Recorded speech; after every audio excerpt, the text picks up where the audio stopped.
All right, guys, it's time for the Next Level Guy Show, a men's interview, interest, and improvement-focused podcast featuring interviews with the greats from all industries to help you better your life.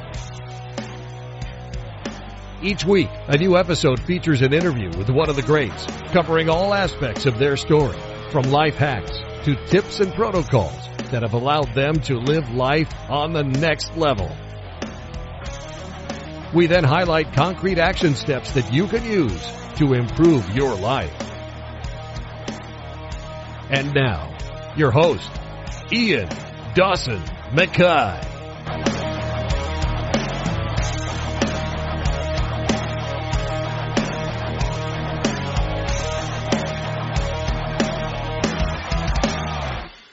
And today's guest is Dr. Mike Simpson. Mike Simpson, MD, has served over 3 decades in the military as an Airborne Ranger, a Special Forces operator, and finally as a Doctor of Emergency Medicine, assigned to the Joint Special Operations Command.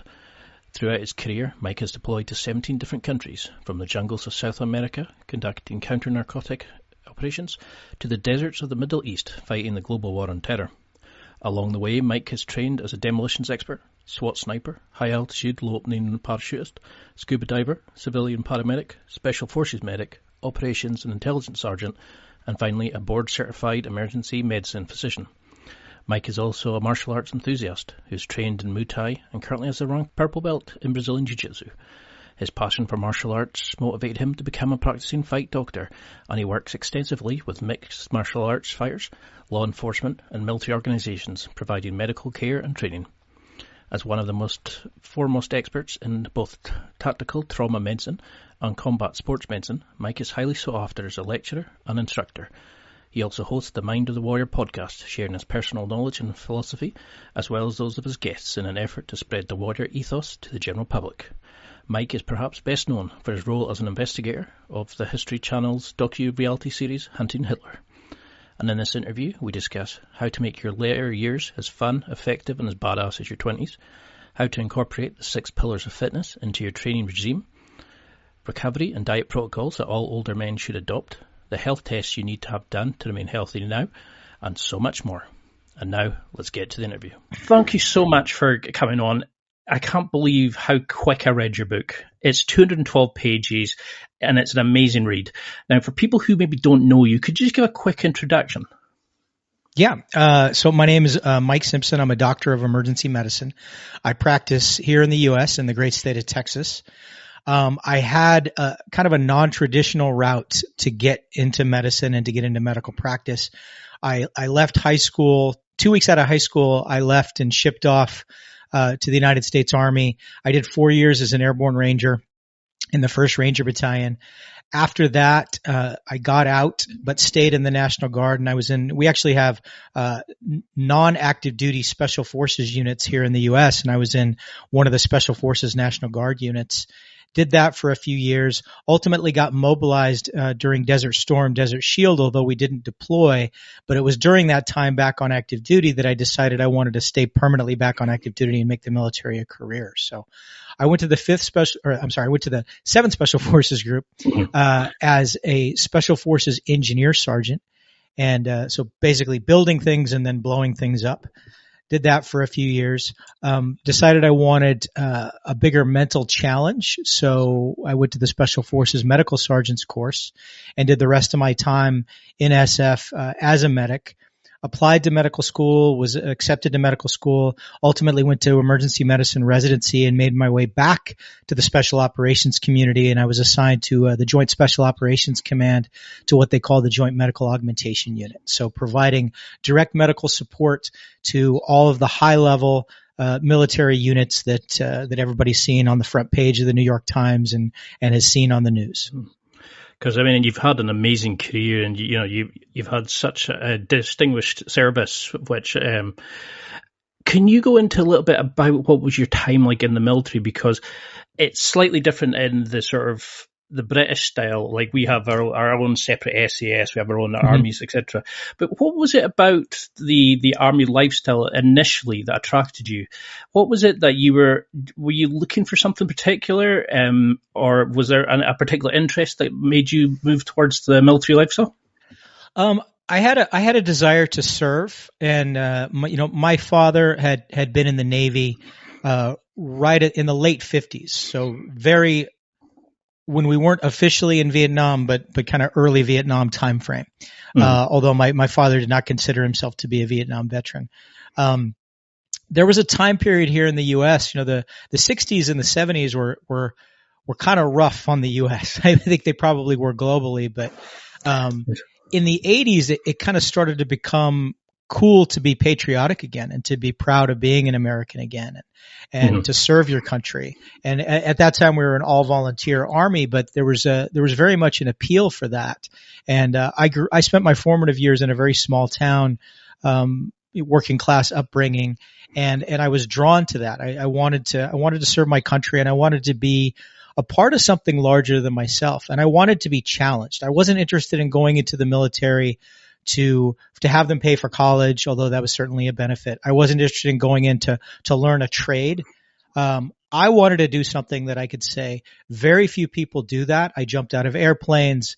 I dealt with explosives and automatic weapons, and I did things that were dangerous, and the type of things that they make movies about, one of my favorite movies of the time period, there's a movie that's based on the SAS called The Final Option. I don't know if you remember that film, but that's the kind of stuff that I wanted to do, swooping in on helicopters and sliding down a rope onto a rooftop and going through the door with a submachine gun.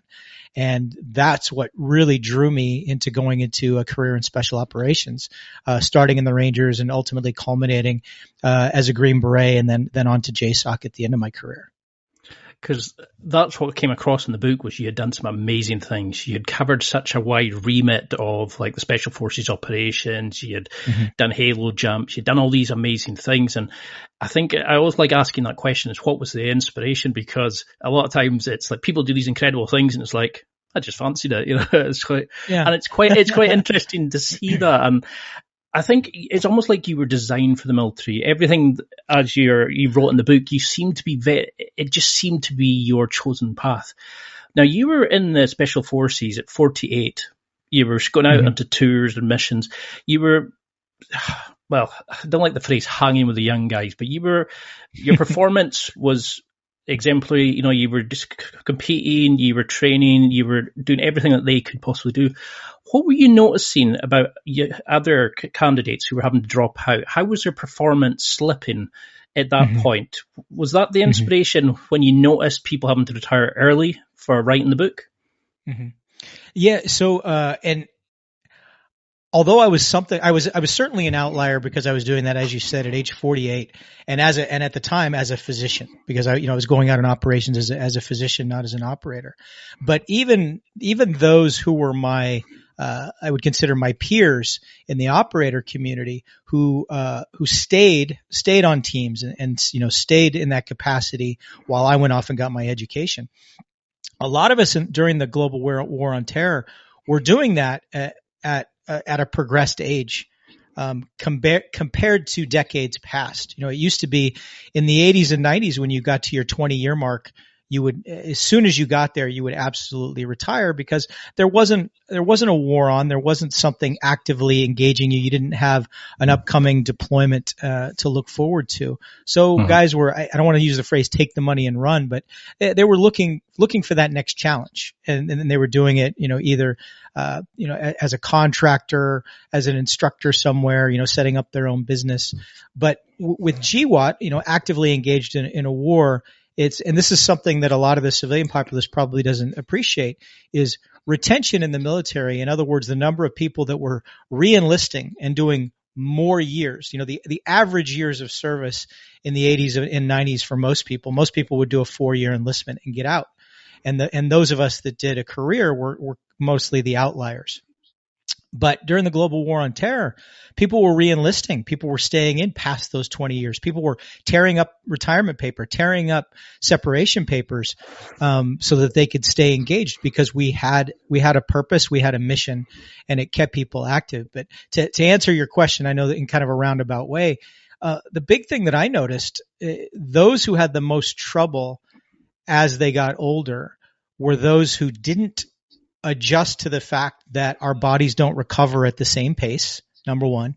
And that you have to really, as it becomes an old man's game, to coin a phrase, it has to become a game of wisdom. You have to look for the smart way to do it as opposed to the hard way to do it. Whereas a younger guy, I went through Special Forces selection in my 20s, and as I was able to just basically put my head down, bite a hole in my tongue and do it, even though I was not in the best shape at the time, because I had a body that was resilient enough that it could spring back and recover quickly enough that I could go on to the next training evolution.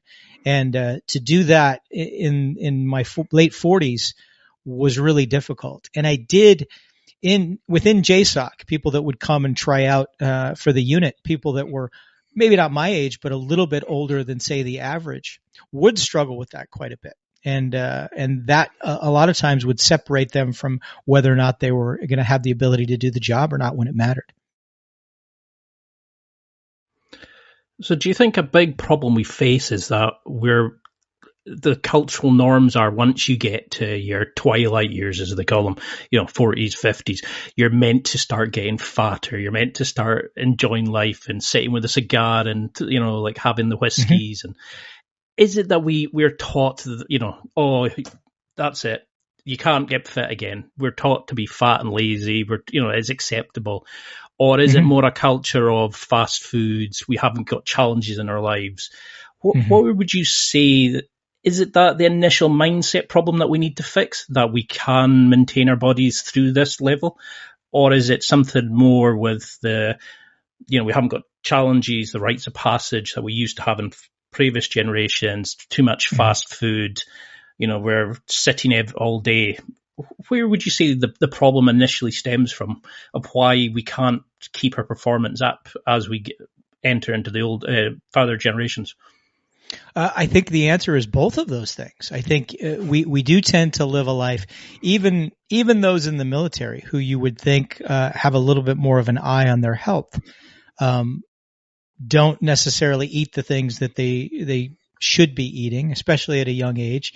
I treated my digestive system like a landfill when I was in my 20s, because I could literally just get away with eating anything. And if I wanted to eat something, I'd eat something. And to me, I just went and did this amazing workout, and I would go directly and just fill my body with garbage because I didn't have a good relationship with food. And I think a lot of us don't in modern society. Getting food has become easy. I talk about in the book how portion sizes have grown exponentially, how fat content, sugar content, processed carbohydrate content, so carbohydrates with a high glycemic index, have gone up exponentially. If you look at a plate of food today, not only the size of the portions, but how calorically dense it is, and in not necessarily good calories, it's just gone up quite a bit. And you can attribute that to GMOs or preparation, or the fact that we're getting stuff handed through our car window or in a can or from the freezer section or in a box. So all of those things are issues for our longevity as we age. And then when we get to that age, it's exactly what you were talking about. We get to that point, and I talk about this as well in the book, that we start to tell ourselves, I don't have anything to prove any longer. When I was in my 20s and 30s, I had something to prove. Now I'm the old guy who sits in the corner, and like you said, with my whiskey and my cigar, and the youngsters come over to me and I dispense wisdom to them.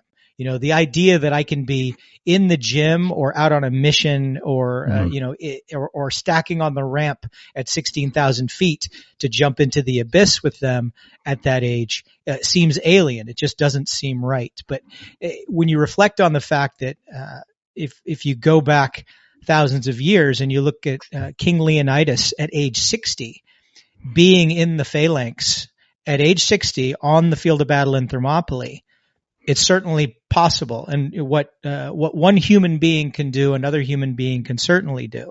And it's just a matter of having a good relationship with fitness, with preparedness, with mentally what you can do, putting the right fuel in your body to do so.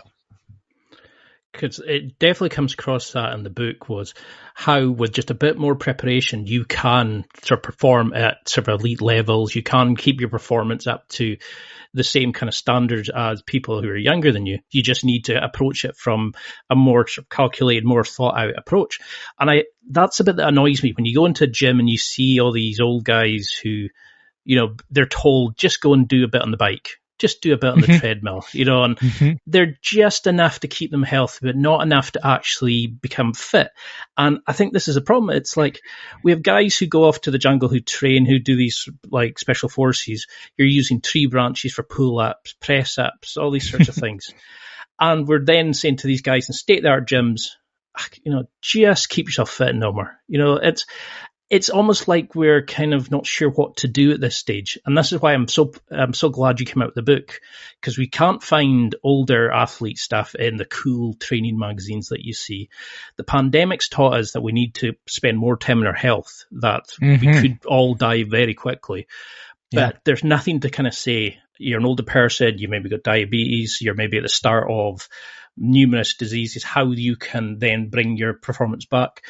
There's all these fast foods. You can order a date online. You can order food online. We're not giving ourselves the challenges. So what was it about the special forces that initially showed you mentioned about food as fuel rather than just something to enjoy? You've talked about the different style of the training that you were incorporating. What was it about the special forces over the last, say, 20 to 30 years have you noticed in their approach to training, dietary requirements? How have they changed as the sort of information and the technologies got better? Yeah, great question. So the entire SOF community, special operations community, and I give the Rangers a lot of credit for spearheading a lot of it. The Rangers have always been really good about taking the lead when it comes to advancement in human performance, and have really set the example in a lot of ways. And I think they took the lead when it came to that. And one of the things was recognizing that just a good old fashioned Army chow hall, right? You go in and you get in a line and you get a tray and they slop a bunch of stuff in that tray, and it's the same thing. When I came in the Army in the 1980s, it was, you go through the line and they throw a pork chop. And, I don't know if in the UK, do you guys know what succotash is? Oh, it's fermented, what do you call it? No, it's succotash it's lima beans and corn mixed together. It's considered a kind of a staple. Like nobody eats it at home, I don't think anymore.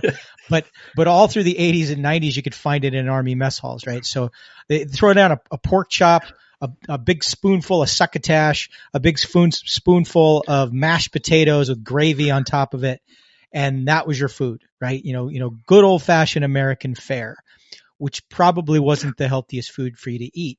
There wasn't any eye given to what your ideal caloric intake should be, what your ideal protein intake should be. Nobody knew what a glycemic index was. Nobody knew how often you're going to have requirements throughout the day for more calories. None of that was thought out. And then at some point, the military finally started saying, hey, you know what? Professional sports teams have nutritionists who figure out how many calories they're expending in a day and what their caloric requirement is to do their job, to maintain muscle mass, and even to improve their muscle mass. So maybe we should start to take a look at that. And they did. And the Rangers took a big lead within the SOF community, and the SOF community kind of led it on a larger scale to we are going to treat our people like what they are, which is very high level professional athletes. And we're not going to have all right, we're going to show up every day and do these traditional Army exercises, jumping jacks and, squat benders and then go for a run. And that's just, whatever you do is what you do. It became more of let's look at exercise physiology. Let's look at personal trainers and see what are our tasks that we absolutely need to accomplish on the battlefield, and how can we address that through our physical training and through our nutrition. And that was totally an alien concept when I came in the 1980s and even up through the 1990s as an operator. But in the era of GWOT in the 21st century, we've really, as a military, embraced those 21st century concepts when it comes to fitness and nutrition, when it comes to exercise and what you're using as fuel to keep that force going. Because as they say, an army moves on its stomach. And that's come to the forefront. And those of us from the old guard, some of which there was some resistance to that, is, this is the way that I've always done it. I get up in the morning, I do what's called my daily dozen, and I go for my 5-mile run. And then I'm going to go eat sausage and eggs with biscuits and gravy on the side and a gigantic cup of black coffee. And that's the way we've done it forever. And I'm going to put a big old wad of chewing tobacco in my mouth, and I'm going to move out and soldier on. And, I'm very happy that we've started to look at the science behind fitness and performance optimization and longevity optimization. And we've applied that, to soldiers in their everyday life. Because it seems insane, doesn't it, that we're at this stage where we have these elite performers who are going out in like life or death missions, doing some of the most under the most extreme conditions, and we're turning to them and saying, just get what you can eat. They're treated the same as that's our rank and file. And that's the kind of thing that annoys me, is like there's probably more care being put into sort of a school canteen at times than what we used to do. And when you think back to what we used to eat, it's terrifying. Now, you mentioned in the book, like you had to basically find out what worked for you yourself. You mentioned about the red hat guy, the guy that looked at the plan to see how the opposition could then, break it up and see where the problems were. So you did that for your own longevity, for your own performance. You built the kind of the parameters of the warrior athlete at this point. Could you go into a little bit about how you went through this initial plan of seeing what was working, seeing because you mentioned like you couldn't just go for a 5-mile run at 2 a.m. like you used to. How did you start looking at what was working, what wasn't, seeing what kind of diets would work for you, see what food intake would work for you, the training? How did you become your own guinea pig, so to speak? Yeah. Well, it started a little bit in medical school, but then carried on over into residency. And, I started medical school at 36 and graduated, and I was an intern at age 40. So, I was in middle age at that point, whether I wanted to admit it to myself or not. And working a very, very odd schedule when I had to maximize, not only those rare times that I did get a chance to exercise, but also, be a lot more mindful of what I was putting into my body as fuel. And I noticed that it just definitely wasn't working out for me the way it had for me when I was younger. It definitely was not things that were working for my younger classmates in both med school and residency were not working well for me either. I seemed to need more sleep. If I wasn't eating properly, if I was getting too much refined sugar, it was having an effect on me. I couldn't live on caffeine. And, when I did have some time that I could exercise, it seemed like it took me a lot longer to get back to my baseline again. And the recovery in between working out seemed to take longer. So I started to initially was just kind of looking at the people around me who seemed to have a little bit of a recipe. And I talk about in the book, I talk about my good friend, Dr. Drew Winge, who's written a couple of books himself. He's always had an eye on high performance and optimizing human performance. He's a guy that introduced me to Brazilian Jiu Jitsu, really strong guy, built like a bodybuilder, but has exceptional mobility and cardiovascular endurance as well. And I started picking Drew's brain, and that's where I started to unlock a lot of these things. And not only that, but him guiding me to different resources that I could explore as well. And that really lit a fire under me to exhaust everything that was out there. So I started to do a deep dive into supplements. I started to do a deep dive into nutrition when I started realizing that the standard things that we knew about the food pyramid, which I mentioned in the nutrition chapter in the book, that none of that stuff was really based on anything accurate. I started to realized that I needed to look deeper, and I needed to look up actual clinical studies where they did actual trials on, how much protein do people need? How much carbohydrates do people need? What are the downsides to too much of either one? What are the supplements that actually work? For me, with sleep especially, it became kind of a hit or miss thing, because I had so much difficulty sleeping for so long, because it's been a lifelong thing with me. And that really was, that's what you're seeing in that sleep chapter is 55 years of trial and error that I finally came up with. And I've gone to verify, not just because it works for me, but, I took little bits here and there when it comes to, blackout curtains and white noise machine and the ideal sleep temperature and the supplements that I take. These were all things that I picked up little by little over the years. And, the ones that I discarded that I found weren't useful for me, you don't see in that chapter. So that's what I've distilled down to is, is useful for me, and I hope it will be useful for others as well. But, yeah, it's been, I kind of have been my own walking experiment for quite some years now, really my whole career, cause I've always been looking at more efficient ways to do things, since, I'm not genetically gifted when it comes to athletics. So I always kind of had to find a little bit better way, or the way that better suit me. And then that has had to evolve over time, because my body has evolved, as it's gotten older. I love that kind of approach. It's like, just because we did it this way, it doesn't mean we have to still do it that way. There can be better ways, and we can go and find it. And I think that's something that you do allude to in the book, is that, you can recover when you're younger and do a 5-mile run on crappy food. You can do this, you can do that, but you're going to pay for it later on. And I think maybe we notice it more as older athletes, because you've got an injury that you've carried when you were younger, and your body's just maybe not recuperating, and you're maybe slowing down, you're not pushing yourself. And, you're maybe not, the years of drinking or not eating properly, just getting by. And I think that's why, you've done such an elite things. And I think this is why your book should be so, it's going to be so successful, is that you're showing what you can do by simple tweaking for longevity optimization, which has allowed you to train in the special forces where guys should be finishing, where we would think, no, you can't compete with the younger guys. You're showing that's more than possible, and that you're far surpassing them. Is it the case that we expect doctors who are training to live off caffeine? Is it that we expect younger people to, they don't need to know much about nutrition? Are the problems still available for younger people? We're only noticing them when we get older, because it kind of builds up till we notice it, and young people need to make the changes now. What would you say are sort of key rules for longevity optimization for people listening to follow?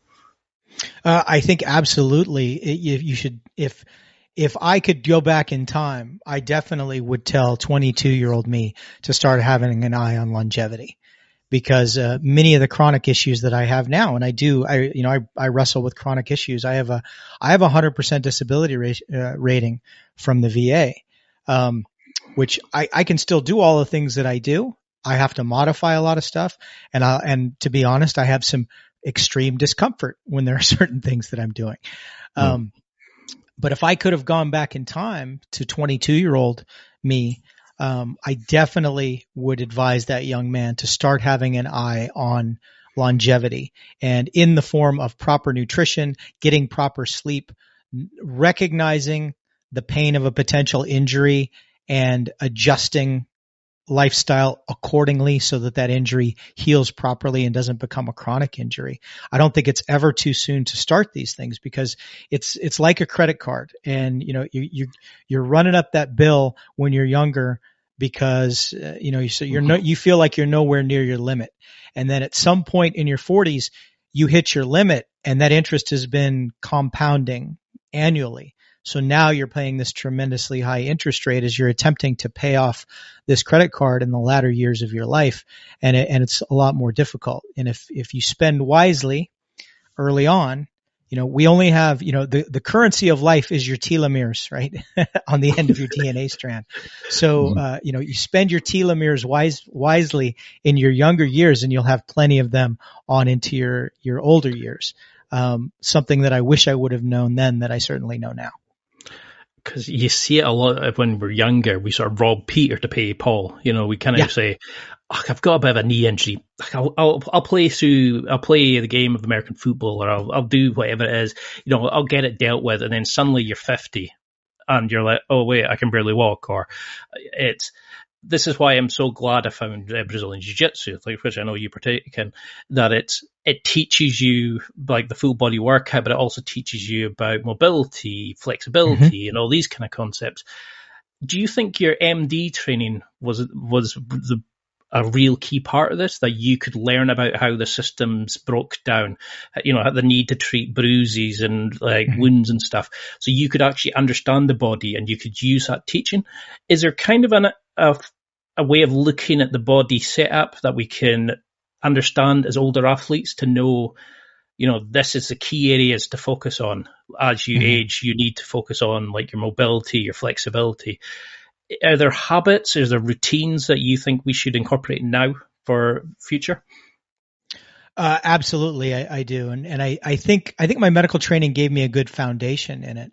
I wish it would have given me more. A lot of it I had to go on to kind of get that next level of education. I had to do that on my own. They can only teach you so much.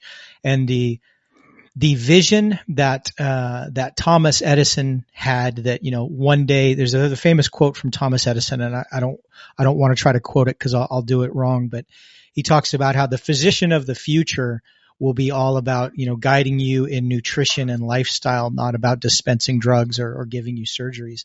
And we've never arrived there. In fact, we're farther from it, I think, than we've ever been before, for all the reasons that I detail in the book. But it gave me the scientific foundation that, because I had the motivation and wanted to figure it out for myself, I was able to do so. But that's what people need to be mindful of.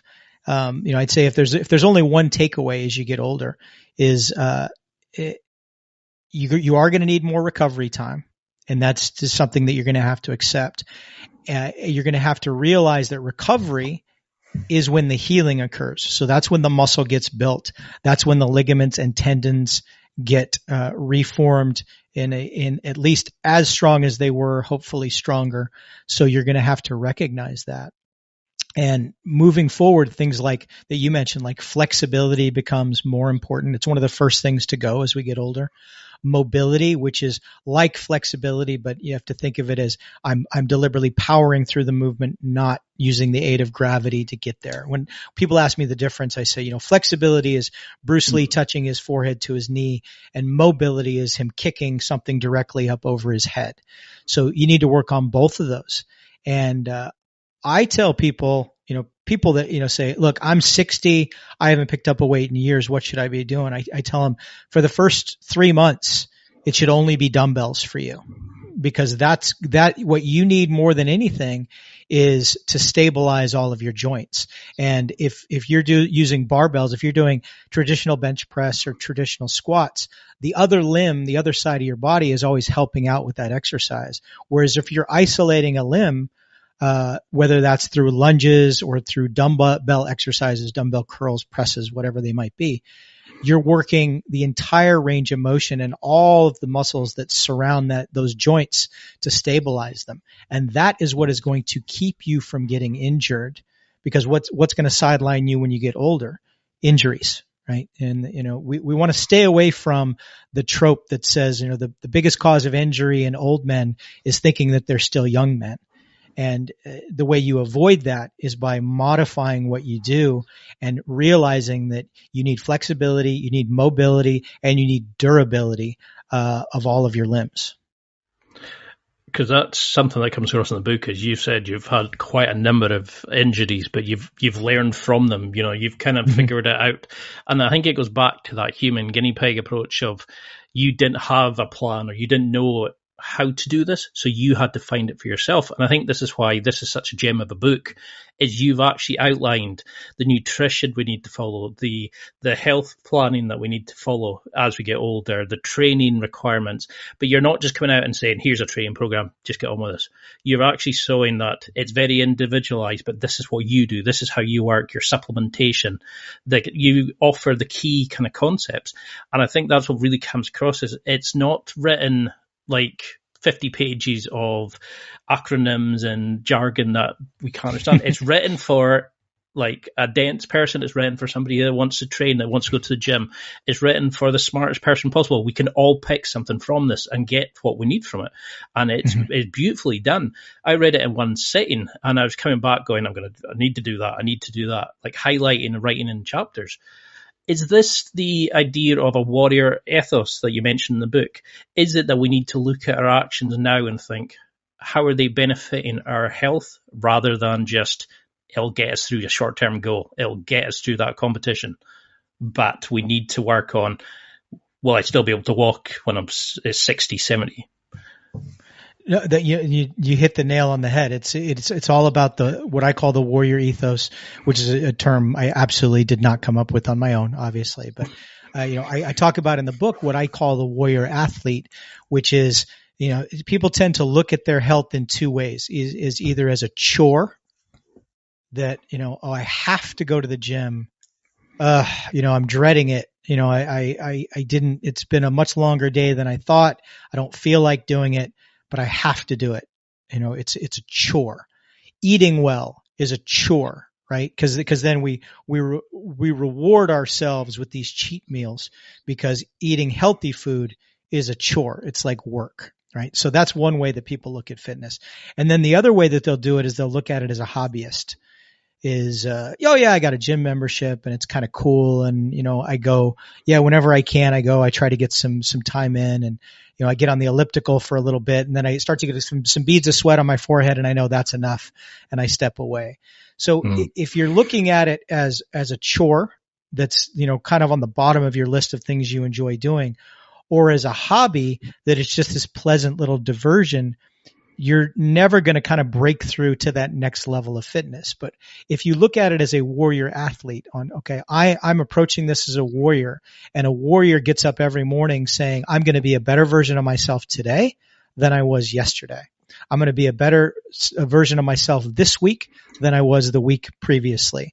Meaning a little bit more weight in my exercises, a little bit more number of reps, a little bit faster time, just progress over perfection, and not only looking to perform well, but looking for that longevity, that this is going to be steady improvement over the course of months and years and a lifetime. And that's what's going to keep me coming back and keep me from getting sidelined with injury. You have to look at it in all of those respects. And as you said, it's once you've kind of embraced that warrior ethos and incorporated that into your approach to fitness, it really becomes a lot easier. It becomes something that's enjoyable because it's part of your lifestyle and it's how you identify yourself. Because that's the part that really hit me, was when I was reading the book, was how you looked at that is, if you take it as a hobby, if you take it as just, it's one of those things, I'm going to try and eat healthier. It might do a wee bit better now, but you're never actually going to reach the level of performance that you can, and you're maybe setting yourself up for damage later on.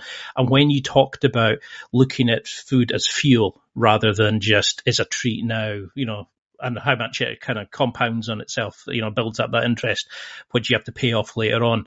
In fact, looking at yourself as a warrior athlete, looking at yourself at betting yourself every day, that really hit home. Because I think a lot of us just go, I need to go to the gym. I should be going to the gym.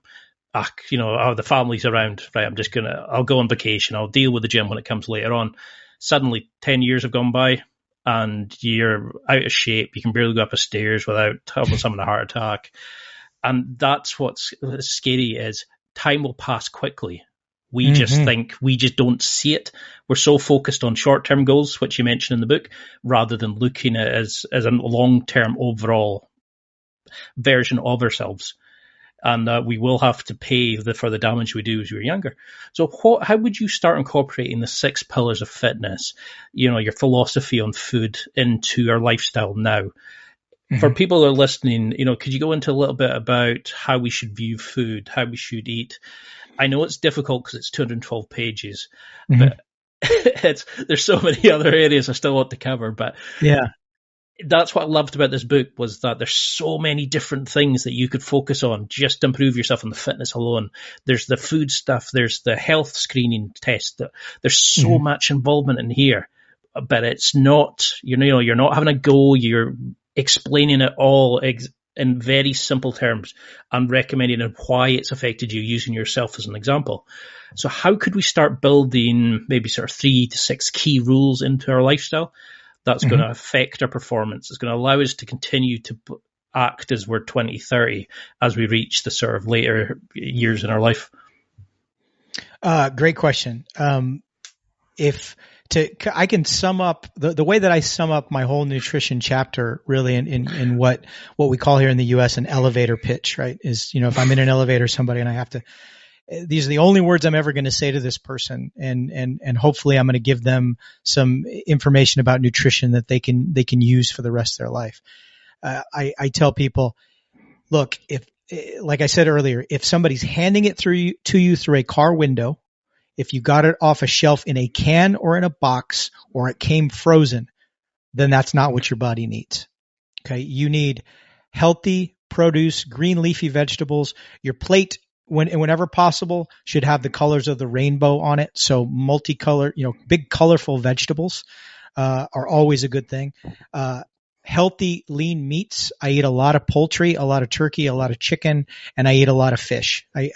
Salmon is my best friend, when it comes to fish. I love red meat. I try to make that an occasional thing. So all of the things that we eat in fast food society that are delicious, double bacon cheeseburgers and pepperoni pizza, those, can you have those? Yes, you can, but they need to be in moderation. Right. So that's, maybe a once a week thing or even a once a month thing. Your meals periodically can be something like that, but the fuel that you're putting in your body every day needs to be as close to the source as possible. It needs to look like a vegetable that recently came out of the ground, and it needs to look like a piece of meat that was just carved off of the carcass.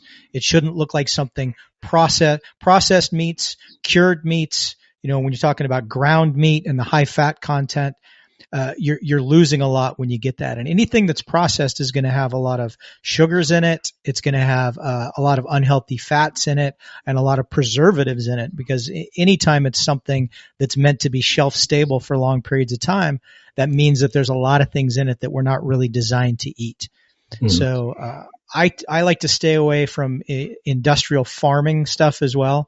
So I don't eat, I eat very little bread, very little pasta, and things of that nature, because if you think about what our ancestors ate, they certainly didn't have tractors to harvest wheat that looked like the same thing that drives the space shuttle out to take off, right? So if a vehicle like that is involved in the chain of acquiring that food, it's not something that's probably good for you. So that's kind of in a nutshell. That's the advice that I give everybody when it comes to nutrition. And of course, from reading the book, I do go into specifics about, how much protein I think is ideal, how to pick, healthy carbs versus unhealthy carbs, how many of those you need, healthy fat versus unhealthy fat, and how much of that you need as well. So that's the nutritional aspect of it. When it comes to the fitness aspect of it, and we've kind of mentioned it a little bit already, and you mentioned I call the 6 pillars of fitness. So, flexibility and mobility we talked about already. So those are 2. Durability, and I talked about that a little bit. That's when we're talking about all those little muscles that you don't know the names of. So not the bicep, the tricep, and the pectoralis, but those little tiny muscles that surround your joints that provide stability. These are also your core muscles. So everything that helps you hold good posture, that helps you, if you had to kneel down and pick something up on one leg, all the muscles that would be involved would be those durability muscles. So it's really important that you work your durability in your fitness routine. So those are three things. Strength, which is exactly what everybody thinks it is, right? So how much weight that I can lift. Power, which is a little bit different than strength, and that power is your ability to move a given weight through a given distance in a given period of time. So, and the example I give in the book is what somebody squats is indicative of their strength. But if I put a weighted sled in front of you and I tell you to push it for 10 or 15 yards and I start a stopwatch, that's what your power is. Okay. So that's your power.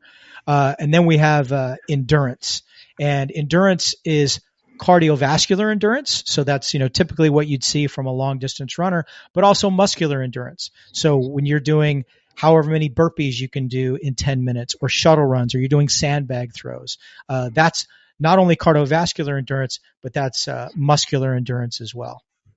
Did I just give all six? I feel like I missed one.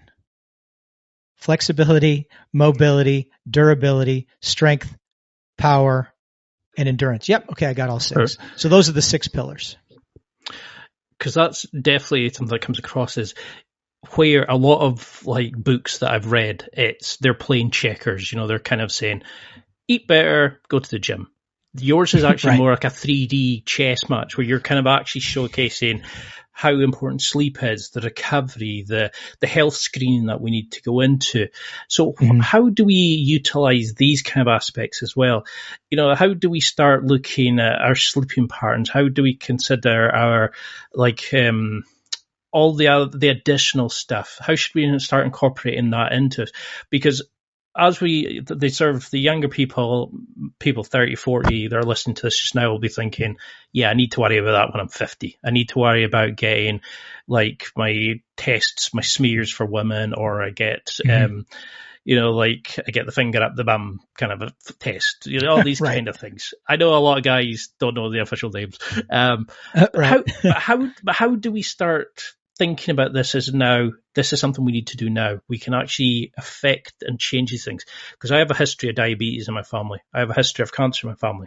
So I was very keen on your book of starting a lot of the supplements you mentioned, of improving my sleep, which I know is notoriously bad because I'm spending a lot of time with a podcast and stuff like that.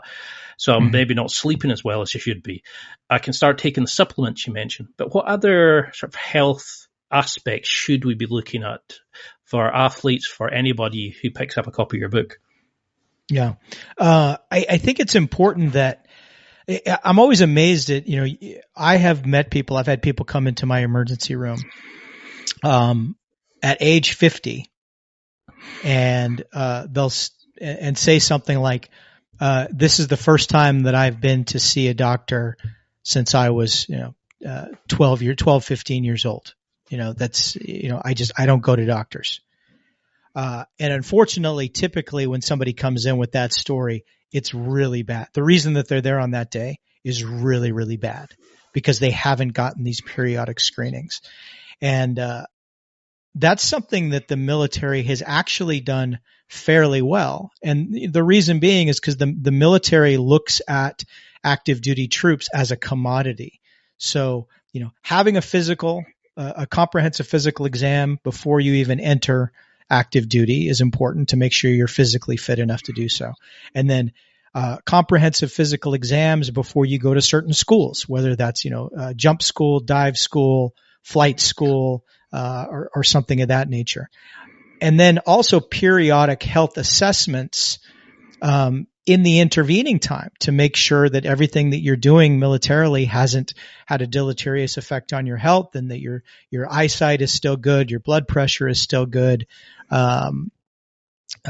your lab values are still within the normal range.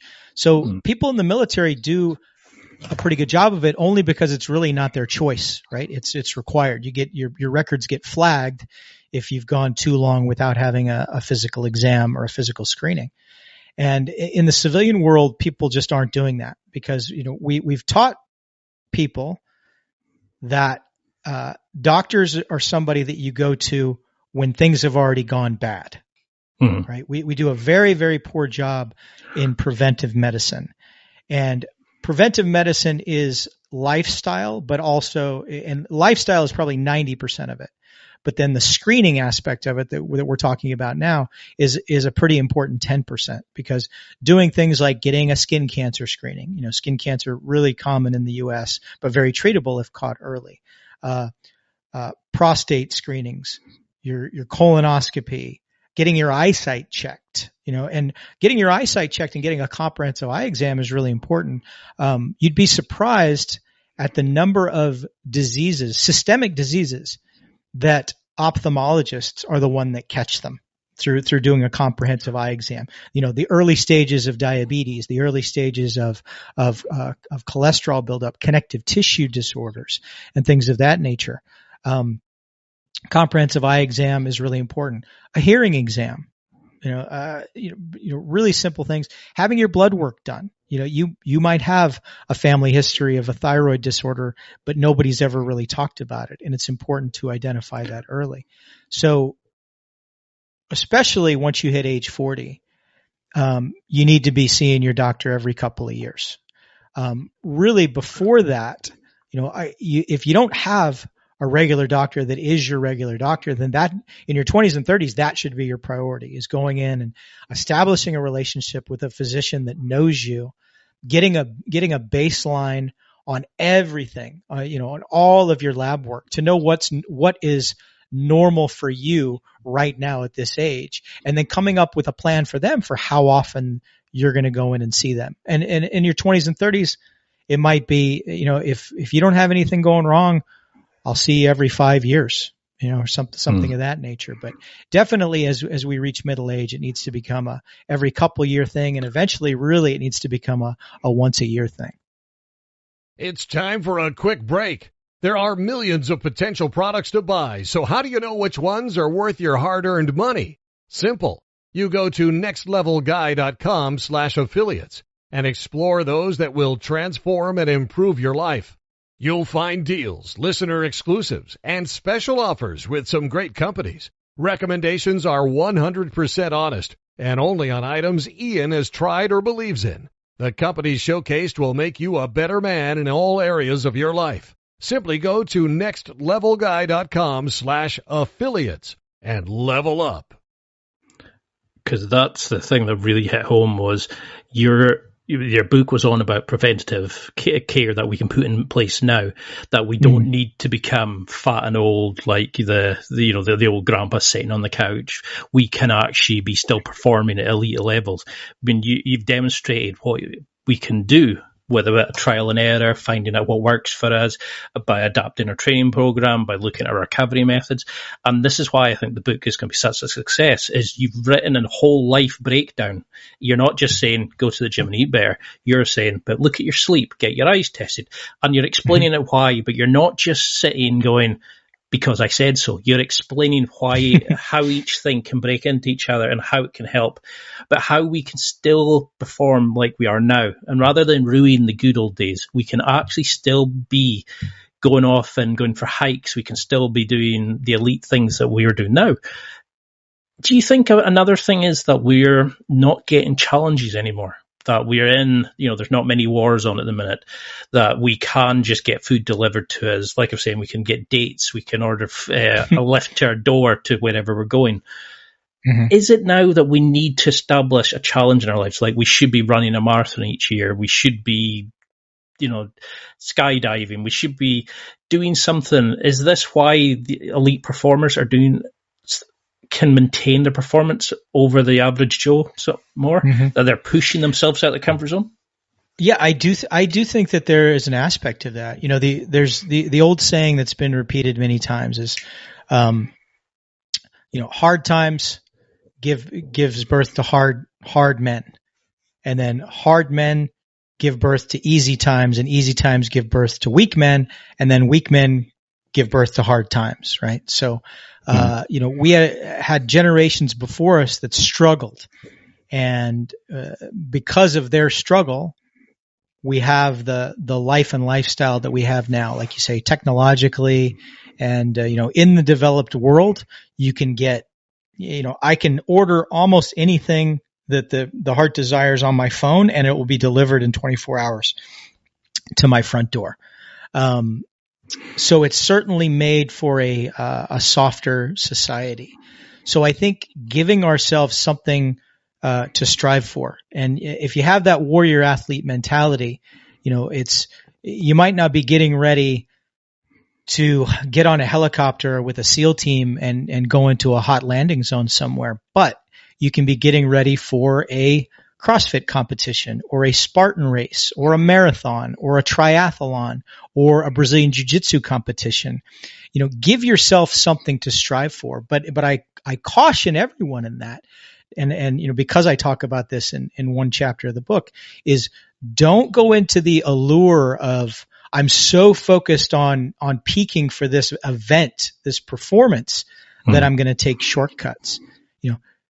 Give that as something out there hanging in front of you. That's the carrot that you're going for, but don't get so caught up into it that that's not an excuse to slack off for 3 months. And then in the fourth month before competition, really try to pour it on to get ready for it. Right. If you get to the fourth month and you have slacked off the other 3, you should, still continue to prepare at a level that your body can tolerate, and then accept the results, and then incorporate the knowledge that you gained from those results into your training moving forward. Right. Because at the end, you go out and do a Spartan race on the weekend. Nobody, your name's not going in the Guinness Book of World Records, for running a local 10K or doing a local triathlon, right? You're only competing against yourself, but yeah, definitely give yourself something to strive for. And it might be something as simple as, once a month, I'm going to get together with my friends, and instead of working out on our own in our own garages, our own gyms, we're going to get together on a Saturday, and we're going to come up with this really crazy workout routine that we all do together. And this is going to be for bragging rights amongst my friends on, hey, I was able to do a lot more sandbag carries, this month than you did this month. So you just give yourself something to shoot for and some type of challenge, because once you stop challenging yourself, you stop evolving. Because I think that really comes across in the book, is not to look at things as a short-term goal. Look at it as a long-term mission. Look at your fitness, your health as a whole life cycle, rather than just, I'm going to train for this and then I'm not going to do anything else again from it. Something that really comes across is in the special forces, the military, they build these sort of brotherhoods, these real strong, deep connections. Do you think we need to figure out how to build friendships? Like a lot, because I read somewhere that a lot of men say that they've barely got more than 2 or 3 friends. I think it was something like 60% of men said they didn't have a best friend, for example. Do you think that's the beauty of the military kind of approach, is that it builds these kind of connections with one another? Could you give tips on what you've learned from your time about building these sort of strong brotherhoods to get guys that would like to go on the same path and train together and, sort of age gracefully or chaotically, depending on how you want to look at it? Yeah. And one thing that I talk about in the book is that the military gives you that tribe, as we refer to it. It gives you a tribe of like-minded individuals who are all working together towards if not the exact same goal, towards parallel goals. So you lift each other up, and you do that in a couple of different ways. When you need a little bit of extra help, they will be there to motivate you. When you stumble, they might be there to lend a hand to get you back on your feet. You're also there because it brings out the competition in you, and you see somebody who's running a little bit faster than you, and you strive to catch up to them. So in all these ways, you are helping one another, and there's some both spoken and unspoken peer pressure involved in that. And I talk about in that chapter, it's easy to find friends to be comfortable with. It's real easy to join a club that is going to smoke cigars together or do barbecues together or golf together. Those are easy groups to fall into, right? It's a lot more challenging to say, I want to find a group of people that we're going to push ourselves to the point of exhaustion, possibly even to the point of vomiting, and we're going to do this on a regular or semi-regular basis. That's a little bit more challenging, but in the end, it's a lot more rewarding when you do find those people, and they will lift you up, because when motivation fails, when internal motivation fails, you have to fall back on discipline. But sometimes even discipline fails, and then what will motivate you is that external motivation of the peer pressure of being judged by the members of your tribe, who you're going to have to hear from them if they say, hey, all of us were at the gym Saturday morning at 8:00 and you weren't there. Why weren't you there? Are you sick? Are you injured?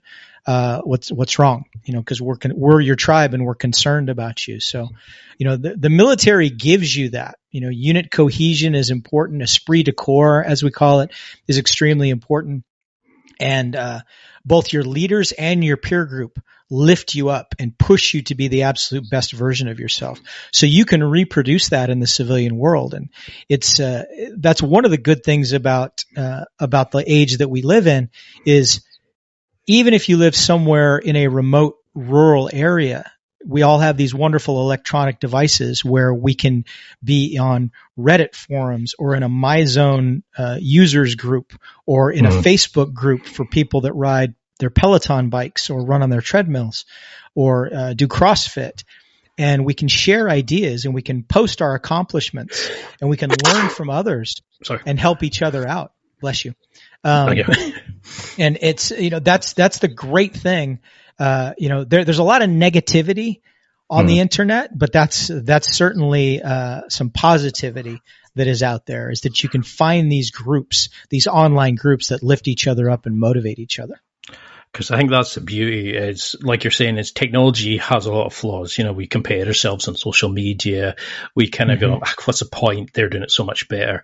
But if we use it like it should be used, like meetup.com, there's all these groups, there's a lot of sports groups, but you can actually create a group yourself that if you want to find like-minded people to go and do the training, to do the things that you want to do. And I think this is where the world is such a smaller place now because of it. Now, in the book, there's a beautiful acknowledgement to your wife about how she changed your life. And for people who are, new fathers, or people who are thinking, oh wait, my wife's pregnant, I need to now get into shape. I want to see this baby in the next 20, 30 years or whatever. How do we start getting into guys' heads now that, having a sore knee that you've had since you've played football is not a badge of honor? Lifting something heavy and hurting your back wasn't a badge of honor because you can barely walk upstairs now. How do we get these guys to understand that, we don't need to wait till we're married to try get into shape. We don't need to wait till we have kids to get into it. It should be something we do now to build a healthy life that's going to help and attract these people into our lives, but also make us healthy so we can enjoy this life for the rest of our days. Last week in my gym where I work out at there's a gym franchise over here in the United States called OPEX, and I work out at a place called OPEX Round Rock, and it looks very much, on the surface, it looks a lot like a CrossFit box, although it's not CrossFit. It's a little bit different. And PJ Brownell, who is my coach, he wrote an inspirational quote up on the whiteboard in the gym, and it said, "Self-care is not selfishness." And that's one of the problems that we face, and I hate to say it, but it's almost especially true when it comes to relationships, is if you have two people in a relationship and one is going to the gym, and then especially if that's a spouse and there's children involved, is oftentimes the person who's not going looks at that as, okay, you're being selfish.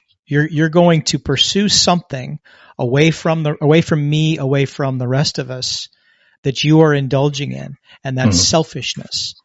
And we need to come to grips, no matter which side of that coin that you're on, you need to come to grips with the fact that self-care is not selfishness.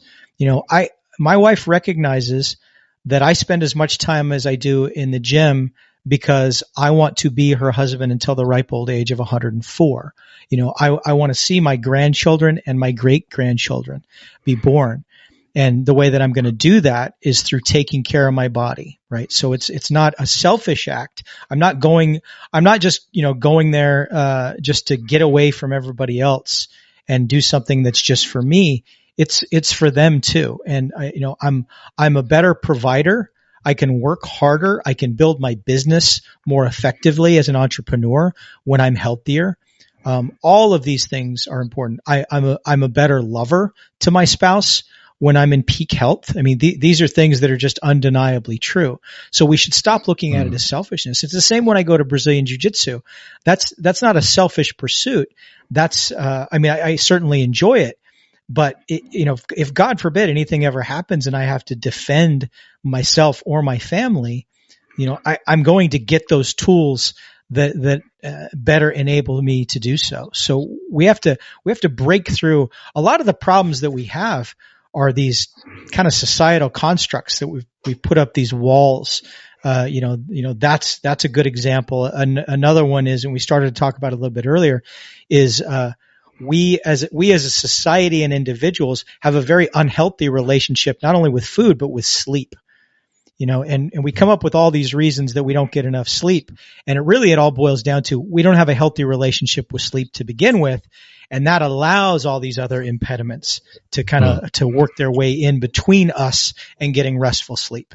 And again, because what is somebody who wants to get enough sleep is sometimes looked as being either selfish or lazy. And that's not the case. Because that approach to self-care is brilliant, because a lot of people sit there and go, I can't go to the gym because she's missing me. Or, rather than saying, let's come along, or let's have set time for me and you to do stuff. It's like when in an airplane, it loses pressure, they say, put your own mask on first, rather than try to help somebody. And, it's that kind of thing of, but I need to help people, I'm a nice guy. And you're like, yeah, well, if you lose consciousness, you're not going to help anybody. And you could actually make the situation worse. And I really like that kind of approach. Now, military life is set up. It's very very controlled, and they used to say that you get told when you eat, sleep, and shit, basically. And I've got friends who are in the military, well, the British military. How do we turn to people and say, okay, let's make fitness a habit for you? That doesn't just mean going to the gym.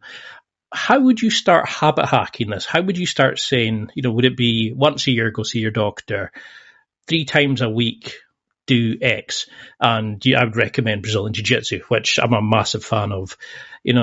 How can we build fitness into a habit? Because I'm very much a fan of making things into a routine, into a ritual. So you don't even need to think about it. You're already doing it. What tricks for this kind of thing have you had with patients? Yeah, I think that, the first thing is, look at, what are your overall fitness goals? So, what do you want to be fit for? Is it just, I just want an overall state of fitness? There's some type of event that I want to do. I've always dreamed of doing whatever it is, the Spartan race, the triathlon.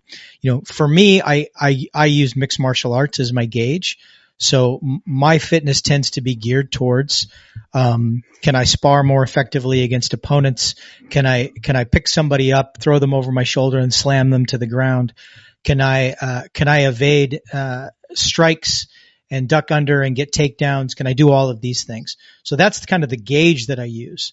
But really I want to be fit, just to be fit, because I want to live longer and I want to have a more rewarding life. Deciding what you want it for and what your goals are, that's an important first step. And then looking at, I advise that you never go more than 48 hours. And that's 48 hours is really kind of pushing it. 24 is ideal without doing some type of physical activity. So figure out how much time you're going to be able to dedicate that. And I would say the absolute minimum amount of time is, let's say you're going to do something 4 days a week, right? And, that might be 3 days of hard workout and a 4th day that's more of like an active recovery. But even if you only have that much time, if you're going to work out on a Monday, on a Wednesday, on a Friday, and then try to do something Saturday or Sunday, you're still only having that 1 day gap in between. Once you start having 2 day gaps in between, then you start to lose the progress that you've made. And you're just not as productive. So figure out what days you can do it. And some people, the week is just a non-starter. There's no way they're going to do it in the week. They're just too busy. Maybe they're working 2 jobs, or maybe they have an incredibly long commute. So that might mean that Saturday and Sunday, you absolutely have to work out both of those days. If you have a family, that might mean that you have to get up early, or you have to carve out some time for yourself. You're just going to have to figure out when that time is available. And if you absolutely are saying to yourself, well, I'm 100% sure I don't have time.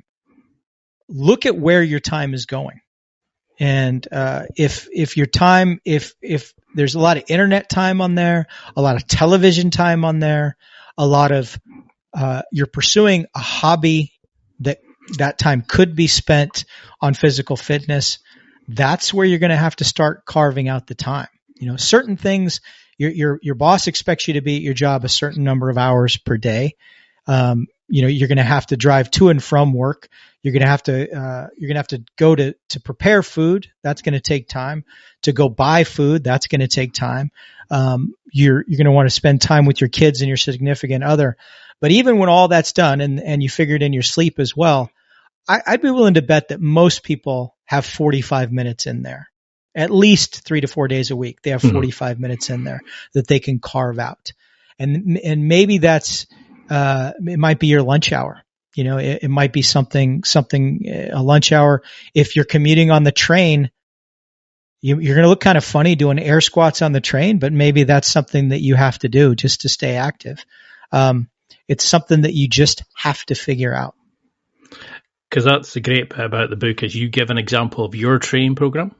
You're not saying that's what everybody has to, but you give an example of how you train, the different factors, the 6 pillars of fitness. But you also show the variety of different things we can do, and you also have a wee bit about how we can incorporate family vacations, how you can change up your fitness at that point, how there's always something you can do. And nowadays, with all these kind of like squash, Brazilian Jiu Jitsu, 5-a-side football, whatever it is, there's so many different ways that you can train without realizing you're training. You don't need to just go to the gym for 4 days a week and throw weights around. There's so many different varieties, and the 6 pillars are a great part of the book, because you can look at and go, I'll do something for this day. I'll do something for this day. There's active stretching. There's active mobility work. There's so much more involved in it. And the book is fantastic. It gives you so many prompts to go, how can I incorporate that in my life? Oh, brilliant. I'll try that. It is going to be a masterpiece. I know so many people are going to pick up on it. How would you want people to use the book, like going forward? I can't recommend people buy this enough, but how would you want them to start using this? What other resources would you want them to incorporate as they go along? Well, when you describe the way that you read the book, and that's exactly what I want people to do. I want people to be making notes in the margin, circling, underlining, highlighting, finding the portions of the book that speak to them, that give them priorities. And you should walk away from that, each chapter in the book. And I went to great lengths to make sure that I kind of summarize each chapter in bullet points with takeaway points afterwards. That's a great on those on those pages with the takeaway points. That's where you make the notes, and that's where you highlight the things that you want to do, and you write your own individual plan in those pages on, this is exactly what I'm going to do to incorporate everything from this chapter into my own life.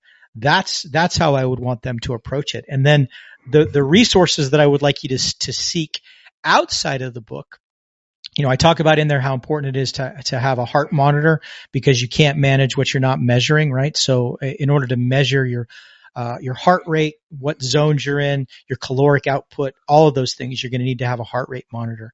I recommend, at least initially, I hate counting calories. I absolutely hate it, but I recommend that people do it at least for a brief period of time when they're starting something like this, even if that just means continuing to eat exactly what you're eating now, but then recording that. There's a ton of apps out there you can put on your phone and I guarantee there's an app out there that no matter what it is you're eating, you can type it in and it will give you ballpark of what the calories are and the caloric breakdown by your macros. It'll all be in there. Log what you're eating now without any changes. Just log it for a week and you'd be shocked at how many calories you're getting. I guarantee you're getting way more carbs than you think you're getting, far less protein than you think you're getting, and probably too much saturated fat and too much processed sugar as well. So just do that just for a week. So that's a resource that I would like for people to reach out to. If you don't know where to start when it comes to physical fitness, take those 6 pillars that I talk about in that chapter on fitness. Go to a gym and find a trainer and sit down with them and say, these are the things that this guy's telling me to work on. What do you have to offer me in a fitness program that addresses all of these things? And a lot of these there's a lot of programs out there that you can do online. P90X is a great program. It's a lot of time to invest, but there's a lot of programs out there that are similar. And we live in a day and age where you can sign up for something like, the Beachbody program, which has a whole bunch of different fitness programs involved in it. A lot of it's body weight. On Amazon Prime, almost everybody has Amazon Prime. There's a ton of yoga videos on there you can do. You can start out with yoga. These are all open source things that are available to you. I don't think you need to go out there and get a lot of really of these comprehensive books on fitness unless you have an eye towards, teaching this to somebody else yourself someday. I think it's a lot better to sit down one-on-one with somebody, talk about what your goals are, talk about the 6 pillars, and talk about how to incorporate that into your plan. Although it's not something that you 100% necessarily need to do. I mean, I think I give enough examples in there. As long as you have some basic knowledge of exercises, there's a lot of body weight stuff and dumbbell and kettlebell stuff that you can do right out of the gate that'll get you started down that path. And that's why I think people need this book. It's instead of having 50, 60 different sources, you put everything down into one very simple lifestyle guide that breaks down everything and says, this is how we should act. Not just fitness and eating, it's also how to make sure you're healthy, how to make sure that you can see, that you can eat, that you're still got teeth, that you've covered such a wide variety of things that a lot of people forget about, and they only notice it when they start going, that knee's always hurting. Oh, I've started pooing out blood. Oh, I've started doing, I can't get it up anymore with my wife or whatever it is. And usually by that point, it's too late. And I think this is great because it's not just for people who are over 40. This is for younger athletes as well. This is for just any man, woman who's coming into this now and thinking, I want to get a bit healthier, but I don't know where to start. You've written such a comprehensive guide, and it's amazing. I mean, we've been talking for an hour and 15 minutes, and I think we've barely touched the surface in each of the areas. So I'd love to go into deeper on each of them, maybe at another point. But how would you want people to take this interview? What would you, as a go-home message, are there key points, or is there an overall summarization you could give that you would want people to remember? I think the overall summary that I would urge everyone to think about is, and I tried to make this a theme throughout the book, is we've been sold a bill of goods by society that we can accept we should attain a certain level of fitness at a certain age, and that over time that's just going to diminish and our activity level is going to drop. And everyone needs to realize that what is average is not necessarily what is normal.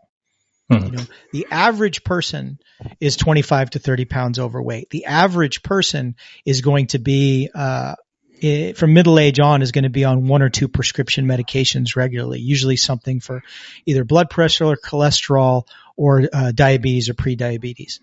That's the average, but that's not normal.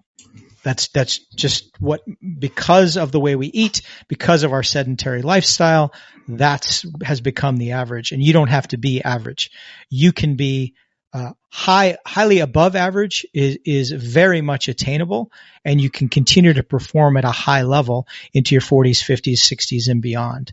You just have to believe in yourself and ignore what the conventions of society has told you. And my advice to everyone listening this would be to go to Amazon.com or BarnesandNoble.com or wherever books are sold and buy my book, Honed: Finding Your Edge as a Man Over 40.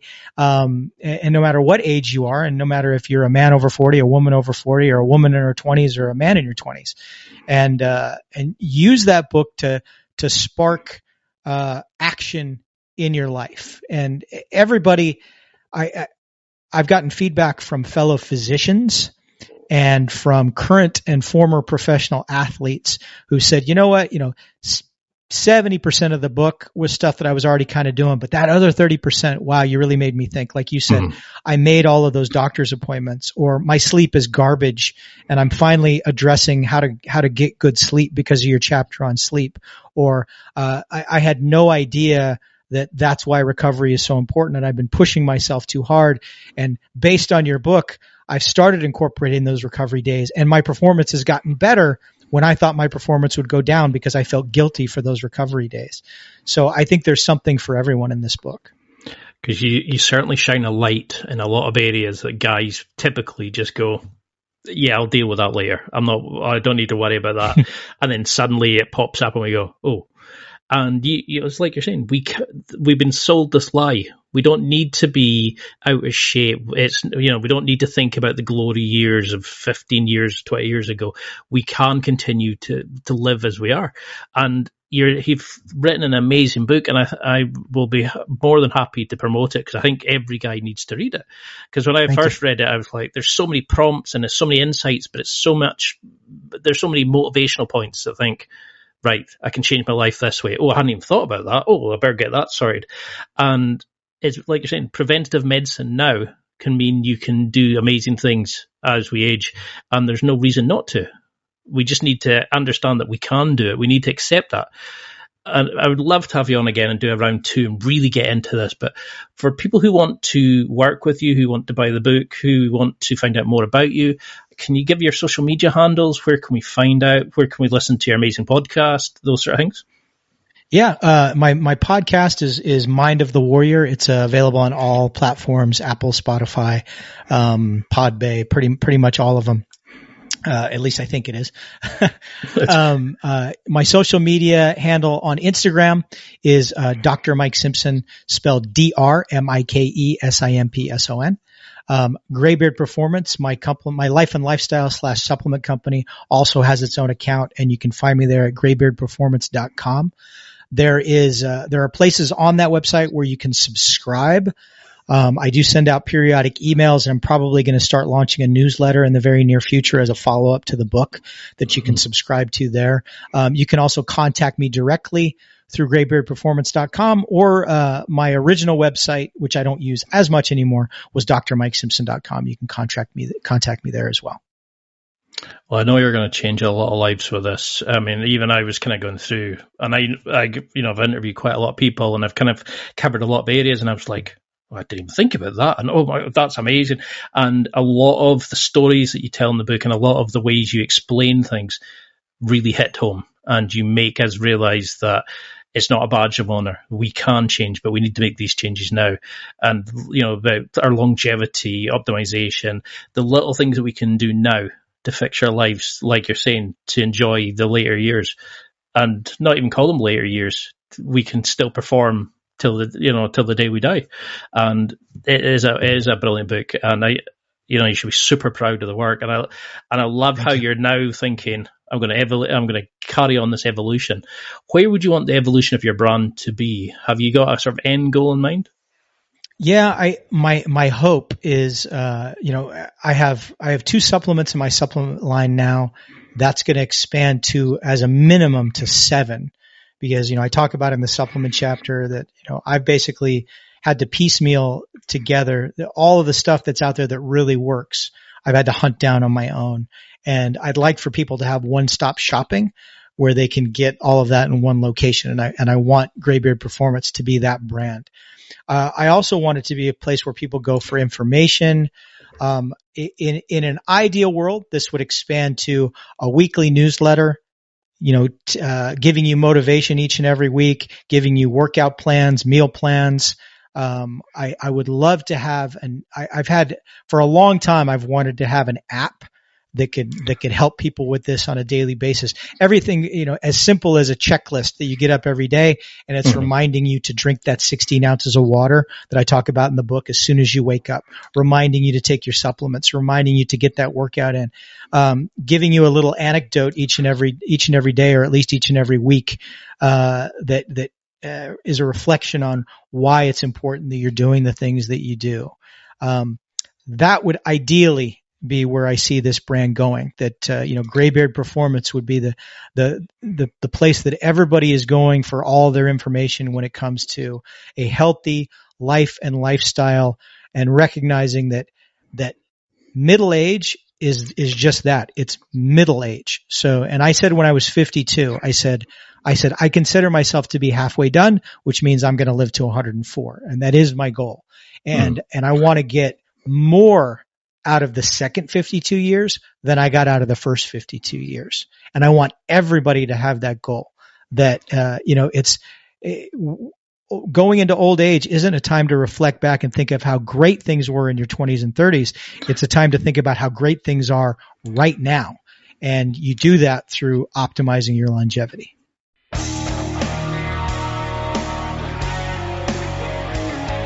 Well, that's it for another week, and thank you for listening.